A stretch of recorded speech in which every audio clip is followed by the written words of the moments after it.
Untuk malam hari ini kami minta kepada Ustaz untuk menyampaikan tausiah. Terima kasih semuanya pada Bapak Ibu, anak-anakku sekalian. Kami akhiri. Assalamualaikum warahmatullahi wabarakatuh.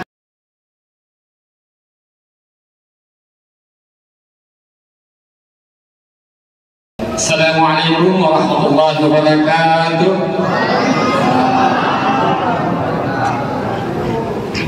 Alhamdulillahirabbil alamin. Allahumma shalli ala sayyidina Muhammadin wa ala alihi wa sahbihi ajma'in. Amma ba'd. Saya hormati, saya muliakan orang tua kita, Bapak Haji Asrudin. Saya hormati, saya muliakan bapak-bapak para pengurus masjid, para alim ulama, para tokoh agama, tokoh masyarakat, dan seluruh jamaah yang hadir pada malam ini tanpa kecuali. Saya hormati, saya muliakan.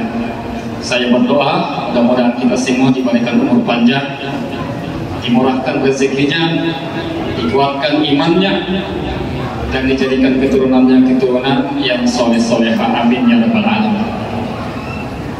Bapak Ibu yang sama-sama dirahmati Allah Subhanahu wa taala. Allah Subhanahu wa taala menciptakan dunia ini untuk ditempati bekerja. Ada dua pekerjaan di dunia ini.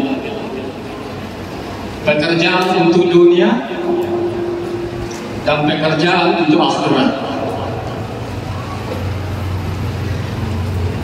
Kenapa kita harus bekerja untuk dunia? Karena kita hidup di dunia. Kenapa kita bekerja untuk akhirat?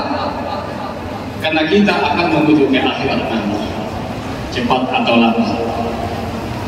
Bapak Ibu yang sama-sama dirahmati Allah Subhanahu wa taala, kata sahabat Rasulullah sallallahu alaihi wasallam, yaitu Ali radhiyallahu anhu, "Ikmal di dunia ka'annaka ta'ishu abadah."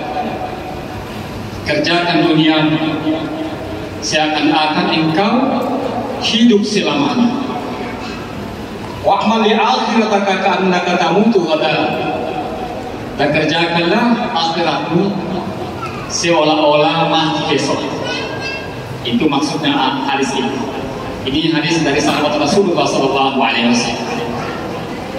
Ada banyak orang yang memaknai hadis ini tidak sesuai dengan makna yang sebenarnya. Ada yang memaknai bahwa hadis ini katanya kalau kita bekerja untuk dunia, lupakan akhirat, karena kita akan hidup selamanya. Bukan begitu maknanya.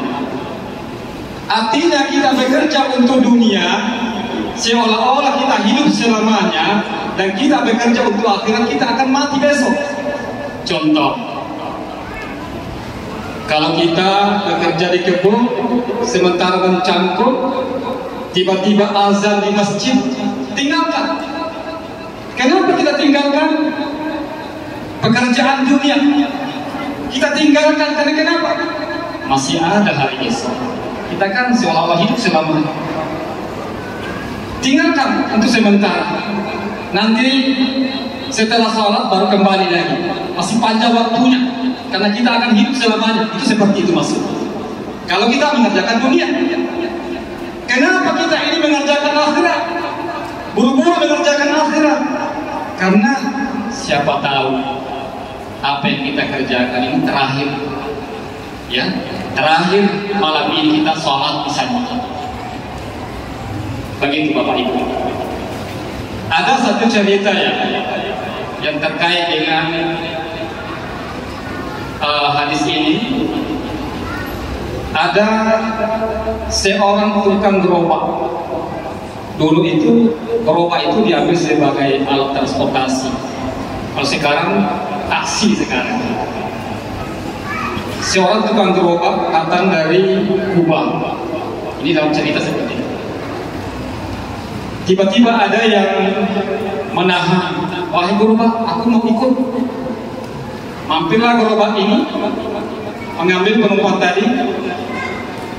Kemudian pendek cerita dalam perjalanan, penumpang ini bertanya, masih jauhkah perjalanan kita?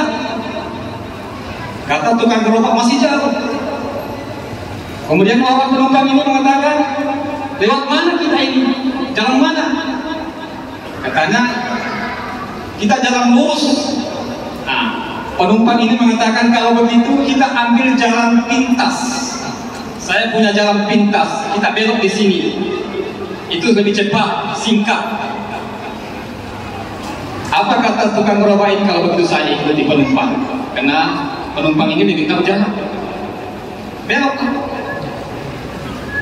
Pendek cerita, di tengah perjalanan, di celah-celah gunung ada berserakan kepala tengkorak manusia.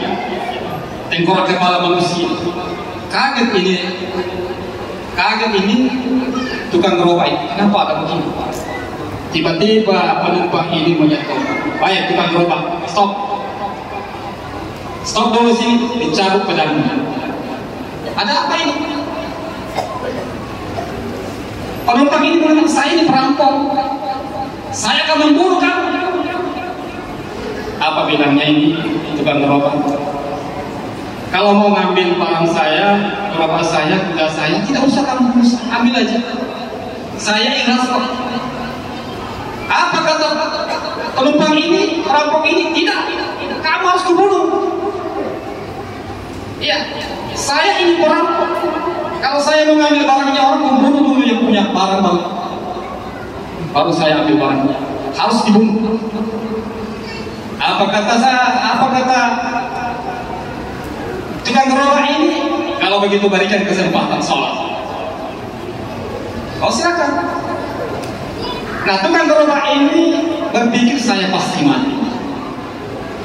Maka tukang gerobak ini mengambil air wudhu. Dia berwudhu dengan khusyuk. Kenapa? Saya akan mati. Saya pasti mati dalam hati. Kemudian sholat, ya Allahu Akbar, khusyuk. Saya khusyuk. Baca Fatihah, setelah baca Fatihah hilang kesenangannya, hilang ingatannya, tidak ada lagi ayat-ayat yang dihafal. Tidak ada lagi ayat-ayat yang dihafal. Kenapa? Saking khusyuknya. Saking khusyuknya kepada Allah Subhanahu wa taala, saya lupa semua. Biar qul huwallahu ahad lupa juga. Tiba-tiba di dalam pikirannya muncul satu ayat yang tidak pernah dihafal sebelumnya. Dalam surat An-Naml yang kalau saya tidak salah bunyinya begini. Amma yujibul mutarra iza da'ahu wa yasibus su'ah. Ini saya lupa di ayat ini. Itu yang dibaca. Padahal ini tidak pernah dihafal sebelumnya ayat ini. Setelah dibaca ayat itu, muncul pengendara kuda putih berpakaian putih bercahaya datang bawa tombak. Maka ditombaklah perampok tadi ini sampai mati terbakar. Selesai sholat, dia lihat ke belakang, perampoknya habis mati, terbakar semua.